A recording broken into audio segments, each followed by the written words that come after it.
도우신 하나님을 찬양합니다. 오늘도 좋은 한날, 은혜로운 하루만 되시기를 바라고요.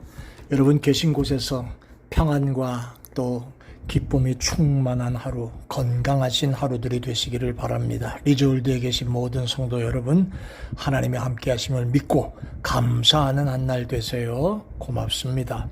오늘은 여호수아 6장에 있는 말씀을 가지고 말씀 묵상의 시간을 진행해 보려고 합니다. 자, 이제 하나님께서 이스라엘 백성에게 명령하신 대로 요단강을 건너가서 첫 번째 만나는 성읍 여리고를 정복하기 위한 작전과 일들을 진행합니다. 1절부터 8절까지 말씀은 여리고를 정복하기 위한 하나님의 방법을 지금 말씀해 주시고 있습니다. 여러분, 하나님이 하시는 일은 어떻게 보면 우리 그래도 고등교육이라도 좀 받고 또 생각이라도 좀 할 줄 알고 이성적인 사람이 보기에는 너무 황당한 일이 참 많습니다. 성경에 나오는 얘기는 이런 일이 있나? 이렇게 생각할 정도의 그러한 그 놀라운 일들이 많이 있어지죠. 그래서 믿기가 어렵잖아요.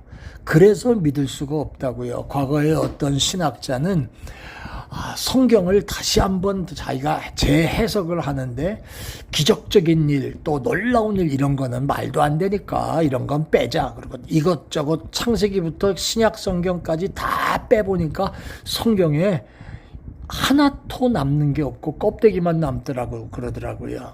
제가 그 말을 들으면서 그렇다. 성경은 우리 인간이 이해할 수 없는 하나님의 비밀로 가득한 책이다 라고 하는 걸 고백할 수밖에 없죠.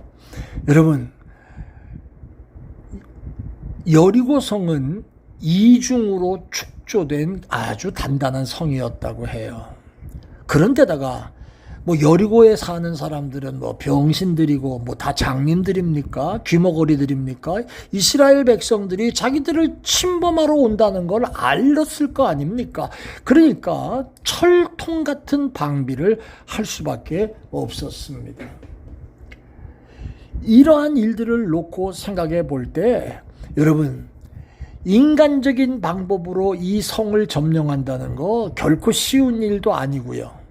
그 전적으로 하나님의 전략이 필요했습니다. 제 생각 같으면 하나님이 그냥 전쟁에 딱 나가려고 준비하고 줄 서 있을 때 번개, 우라, 뭐 이런 하늘에서 떨어지는 우박 같은 주먹만한 우박으로 그냥 내리 쏟아붓고 불로 그냥 갖다 쏟아붓고 하면 그냥 간단히 끝나고 구경하고 끝날 거 아닙니까? 그런데 이게 하나님의 전략다운 게 이런 건데, 매일 한 번씩 여리고성 주위를 돌고 제7일째에는 7번 돌라. 아주 어리석고 웃기는 방법으로 지금 하나님은 여리고성의 정복을 지시하십니다. 이것이 하나님의 방법과 인간의 방법이 다른 겁니다. 여러분 이거 아십니까? 고린도전서 1장 25절에 하나님의 미련한 것이 인간의 지혜로운 것보다 지혜롭다. 하나님의 약한 것이 사람의 강한 것보다 더 강하다. 이게 분명히 고린도전서 1장 25절에 나오는 말씀인데 이 사실을 증명하는 사건이 오늘 여호수아 6장에서 지금 벌어지는 거예요. 매일 한 번씩 돌아 그냥 여리고성 주변을, 그리고 7일째 되는 날은 7번 돌아. 뭐 칼을 잡으라, 뭐 나가서 함성을 치고 성을 기어 오르라, 이런 거 하나도 없습니다. 사실 이 여리고성을 돌기 전에 이미 승리가 보장된 것은 분명합니다. 하나님은 이미 그 약속을 하셨어요. 2절에 여호와께서 여호수아에게 이르시되 보라, 내가 여리고와 그 왕 용사들을 내 손에 넘겨주었으니, 넘겨주리라도 아니고 내가 넘겨줄 것이다도 아니고 이미 주셨다고 합니다. 그러니까 하나님께서 이미 승리할 것을 약속하고 계셨습니다. 그런데 그 앞에 말 같지 않은 명령을 하시는 거예요. 이스라엘 백성들이 이게 뭐 하는 건가라는 생각할 정도의 일들 매일 한 번씩 돌아. 성 주변을 돌고 7째 날에는 7번 돌아. 여러분, 혹시 여러분과 저의 앞에 가로막혀 있는 여리고성, 내 힘으로 내 지혜로 점령해 보려고 난리를 치고 별짓을 다 하는데 잘 안 될 때 이게 왜 안 되지 이게 왜 안 되지 하면서도 또 다른 방법 찾아가면서 내 힘으로 내 지혜로 내 경험으로 그것을 이겨보려고 하지 않습니까? 하나님의 방법이 있다는 거 생각 하나 보셨습니까? 자, 두 번째는요, 한 가지 더 배웁니다. 9절로부터 21절 말씀 보면 이제 하나님의 계획대로 말씀하신 대로 돕니다. 하루에 한 바퀴 돌고 이틀째도 한 바퀴 돌고 7일째 되는 날 7바퀴 돕니다. 그런데 그 위에서 혹시 돌이나 화살 같은 거 안 쐈을까요? 이스라엘에게 큰 피해가 될 수도 있었던 일이 있었을 겁니다. 또 성 위에서 골리앗이 다윗을 비우는 것처럼 야, 이 웃기는 민족들아 뭐하고 있냐, 니들은 하루에 한 번씩 좀 미친 짓 하고 있다고 비웃는 소리도 있었을 겁니다. 그런데 10절에 보니까 오늘 하나님께서는 이스라엘 백성들에게 너희는 외치지 말며 너희 음성이 들리게 하지 말지으며 또 너희 입에서 아무 말도 하지 마라. 예, 저는 이 성경을 읽으면서 이런 생각합니다. 쓸데없는 말 하기 시작하면 이상한 말이 막 나오겠지요. 위에서 들리는 소리 막 어쩌고 저쩌고 비난하고 비웃는 소리 들리면 거기에 대해서 또 대꾸한다고 또 악을 쓰고 또 이런저런 얘기 나오겠지요.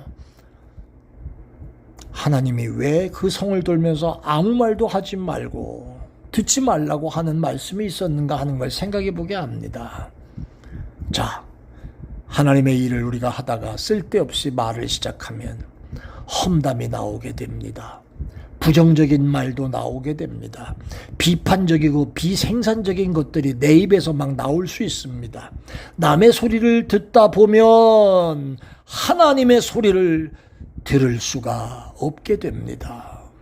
그러기에 하나님께서 오늘 이스라엘 백성에게 말하지 말고 듣지 말고 이런 말씀으로 무장시키는 것을 지금 보게 되어집니다. 너희 음성이 들리지 않게 하라. 이 얘기는 한마디로 말하면 내가 너에게 준 명령과 내가 너에게 보여줄 일에만 집중하고 내 말만 집중하라 이 말입니다. 자, 성이 무너지잖아요.